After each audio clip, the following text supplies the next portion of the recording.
Corban lagi.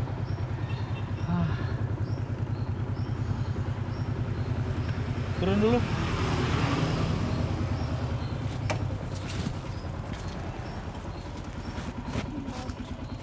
Tuh kan, kempes. Ayo kita dorong dulu ya. Ayo ayah, apa perlu Rara bantu dorong nggak? Nggak usah, biar Raya aja. Udah, Rara ikut di belakang ya. Ya.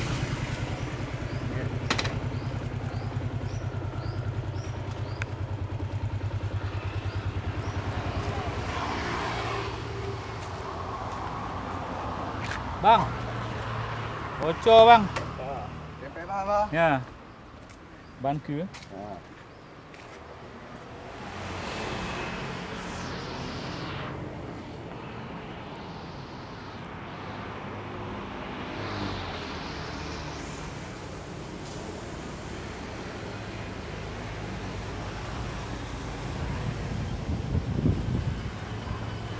Ya ayah, ayah, Ya, ini apa? ya. Itu apa ya? Oh, ini kerkhof pocut.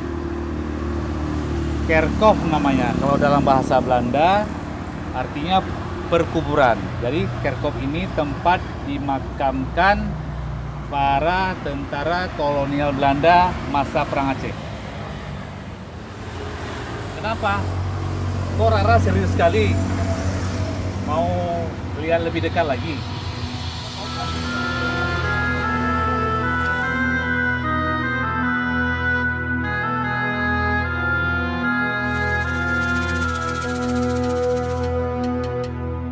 Kerkhof ini luasnya 3,5 hektar, dekat dengan Kurung Darui, sungai yang sangat penting dan bersejarah, karena membelah Taman Sari Gunungan dengan Pintu Khop, taman di komplek Istana Durut Dunia, Istana Kesultanan Aceh.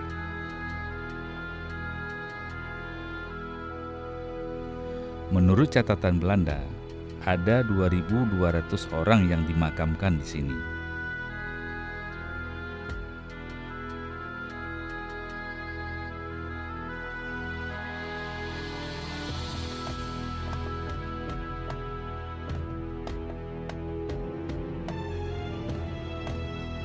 Itu artinya selama Perang Aceh, korban meninggal dari Belanda sebesar itu ya?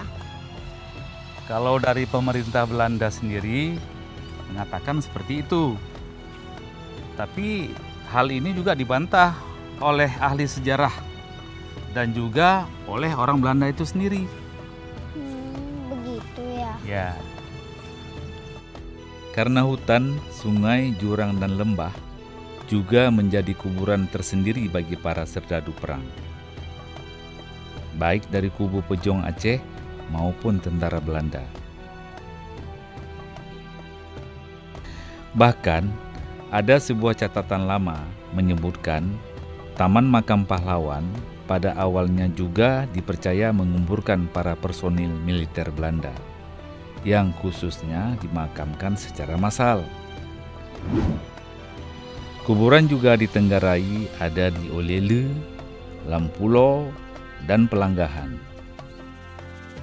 Tapi sekarang banyak yang tidak kelihatan lagi jejaknya akibat tsunami.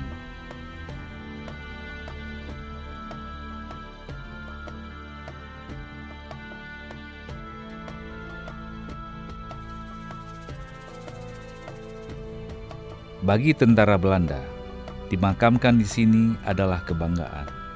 Bahkan ada yang mewasiatkan bila meninggal agar dimakamkan di sini. Jadi yang dimakamkan di makam ini hanya tentara Belanda saja ya? Ya, sebenarnya tidak. Di sini bermacam orang yang dimakamkan di sini.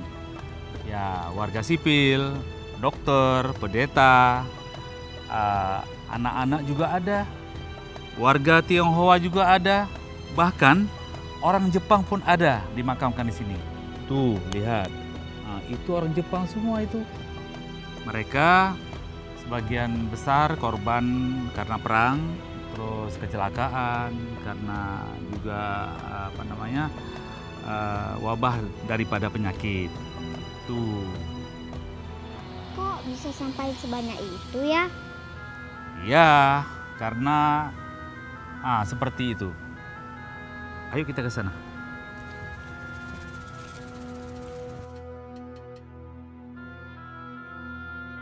Nah, Rara, kita sudah sampai di kuburannya Deborah Bulkover. Dan ini adalah aksara Ibrani. Deborah Bulkover. Dia perempuan, jelas bukan tentara. Dia ini anggota keluarga besar Bulkover. Nah, mereka inilah yang dulu merupakan pemilik lahan ini. Jadi mereka juga ikut dimakamkan di sini. Karena itu daerah ini disebut oleh warga Banda Aceh dengan nama Blower. Awalnya tempat ini apa ya? Ketika Belanda menguasai Kutaraja, areal ini dijadikan lapangan pemeliharaan dan perawatan kuda-kuda peperangan. Ketika fungsi tersebut berakhir, areal ini diambil alih oleh keluarga Bulkover. Lalu mereka mengalih fungsi menjadi lahan perkebunan. Mereka kemudian pindah dan kebun itu dihibahkan kepada pemerintah kolonial. Selain tentara berkebangsaan Belanda, komplek makam ini juga tempat perkuburan bagi tentara Kenil yang bersuku Jawa, Batak, Ambon, dan bahkan termasuk pribumi Aceh sendiri. Rara, coba lihat. Ini begitu banyak nama orang-orang kita pribumi yang gugur di sini. Dan ini membuktikan salah satu bahwa mereka ini betul-betul membuat catatan yang begitu bagus semasa pemerintahan mereka waktu itu. Dan ini bukti nyata dan tidak ada salahnya kan kalau ini nilai positif ini kita tiru, ya.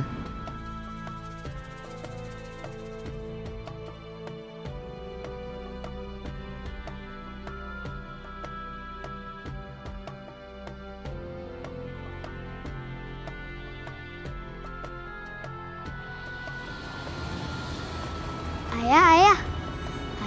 Ya. Siapa dia, Ayah? Penempatannya khusus. Ya, ini Jenderal Mayor Herman Rudolf Kohler, pemimpin misi pendudukannya di Aceh waktu itu.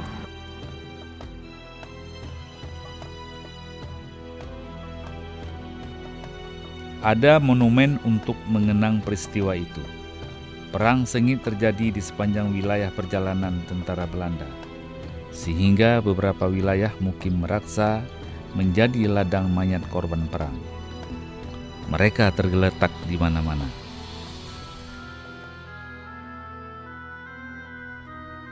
Agresi ini kemudian gagal dikarenakan 9 hari kemudian Kohler tewas ditembak secara diam-diam oleh pejuang Aceh. Kejadiannya tepat di sebuah pohon gelumpang yang berada di sisi kiri Masjid Raya Baitur Rahman. Belanda lalu memutuskan mundur dan kemudian kembali lagi beberapa bulan berikutnya. Pada peristiwa ini, wabah kolera merebak, bahkan Sultan Aceh pada saat itu, Alaeddin Mahmud Shah, meninggal akibat kolera. Lalu dimakamkan di Samahani. Dia digantikan oleh Tuanku Muhammad Daud Shah yang dinobatkan di Masjid Tua Indrapuri pada tahun 1878. Menarik ya, Ayah. Hebat juga perjuangan kita. Pasti. Dan yang kedua ini, Johannes Ludovicus Jacobus Hubertus Pel. Nah, dia ini seorang gubernur sipil militer di Aceh. Ini makam paling besar di sini kan, Ayah? Ya, tapi menurut catatan ini bukan kuburannya. Ini merupakan sebuah tugu yang pertanda Dia itu dimakamkan di sini. Kuburannya ada di sekitar sini, tapi tidak diberi tanda.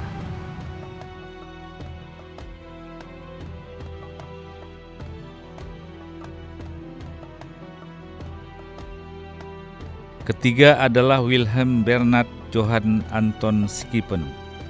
Ia dikenal di Aceh sebagai orang yang bertanggung jawab melakukan pembantaian di Tanah Gayo dan Alas.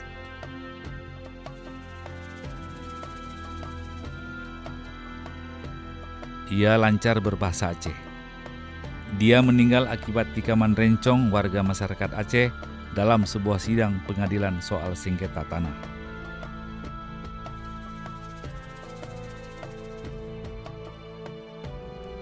Terus ini juga menarik. Ini makam dari dua anak buah kapal Hok Kanton.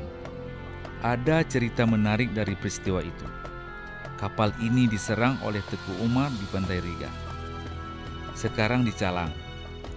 Awak kapal dibunuh, sementara yang perempuan, salah satunya istri kapten kapal, disandera dan dibebaskan setelah mendapat tebusan $25.000. Ini adalah dua orang awak kapal tersebut.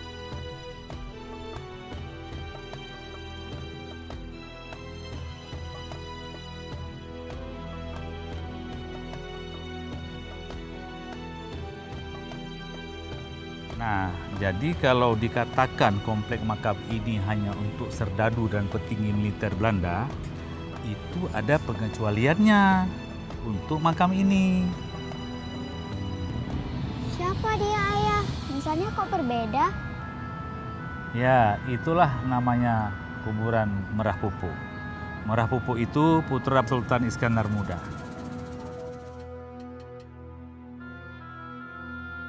Aceh itu jaya di masa Iskandar Muda kan ya? Iya, ketika beliau masih berkuasa, itu luas sekali sampai ke daratan Malaysia sana. Kisah kematian Merah Pupuk sangat melegenda. Ia dihukum rajam oleh ayahnya sendiri karena dituduh melakukan perzinahan dengan seorang istri tentara kerajaan. Pupuk lalu dimakamkan di sini. Tapi pemakaman Pupuk terjadi sebelum Belanda datang. Jadi makam-makam yang lain ini juga belum ada. Maka jadilah satu ucapan sultan yang pernah diucapkan, mati ane mupat jerat, mati adat patamita. Apa lagi artinya tuh, Ayah? Ya, artinya begini, kalau mati anak itu bisa masih kita dapatkan kuburannya. Tapi kalau mati adat, tak tahu kemana kita mau mencari. Oh, begitu. Ya.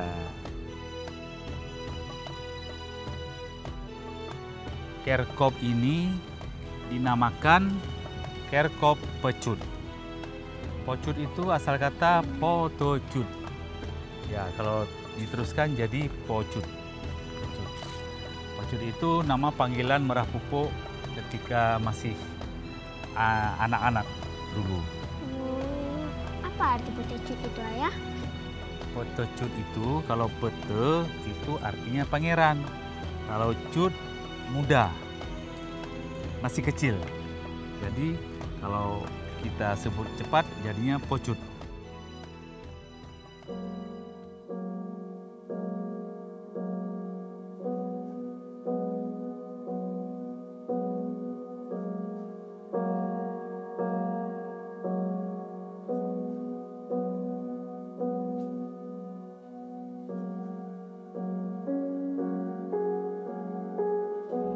Setelah pendudukan Belanda digantikan Jepang dan kemudian kita merdeka, kita mulai fokus pada pembangunan. Akhirnya komplek makam ini menjadi terbengkalai. Lalu kemudian datanglah seorang veteran tentara Kenil bernama Johann Brengen. Dia melihat makam dengan kondisi nisan yang hancur. Maka kemudian ia mendirikan yayasan bernama Yayasan Dana Pocut dan mendapatkan dana untuk pemunggaran Kerkop Pocut ini. Pemunggaran dilakukan pada tahun 1978. Pemerintah daerah Aceh sendiri waktu itu dipimpin oleh Muzakir Walad ikut berkontribusi dengan menyediakan material dan pekerja untuk pembangunan pagar keliling komplek makam. Dengan dukungan tersebut, Walad memiliki keinginan khusus agar makam Kohler yang saat itu berada di Jakarta dipindahkan kemari. Keinginan itu dipenuhi. Maka pada tanggal 19 Mei 1978 dengan upacara besar, tulang belulang Kohler dipindahkan kembali ke tempat ia terakhir menghembuskan napasnya di Aceh.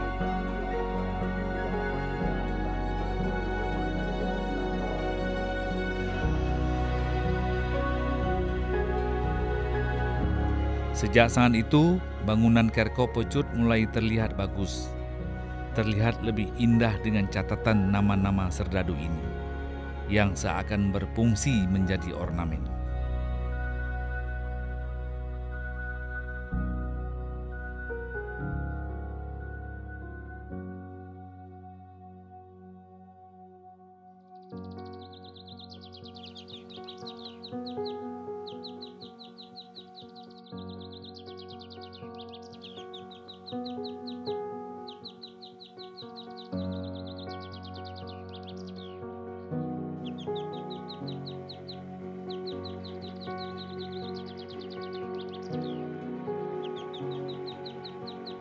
Nah, Ayah sudah bercerita banyak sama Rara tentang Kerkhoff ini.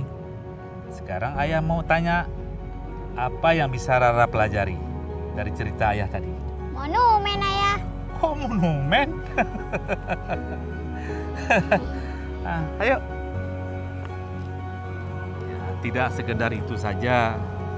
Makam ini menunjukkan begitu dahsyatnya perlawanan rakyat Aceh terhadap Belanda pada masa itu. Dan yang harus diingat juga, Belanda harus membayar harga yang sangat mahal atas pendudukannya di tanah Aceh. Oh iya ya. Ayah emang tahu dari mana semuanya tentang perkuburan ini? Ya, Pak Ahmad. karena Ya, Pak Sarul. Wah, akhirnya jumpa lagi Pak di sini. Nostalgia Pak kemari. Iya. Kebetulan juga saya sudah lama tidak kemari. Waduh, tempat ini begitu merindukan Bapak. Banyak yang nanya-nanya. Terima Mana kasih. Pak Ahmad? terima kasih Pak, terima kasih. Ayo kita ngopi-ngopi dulu Pak. Baik.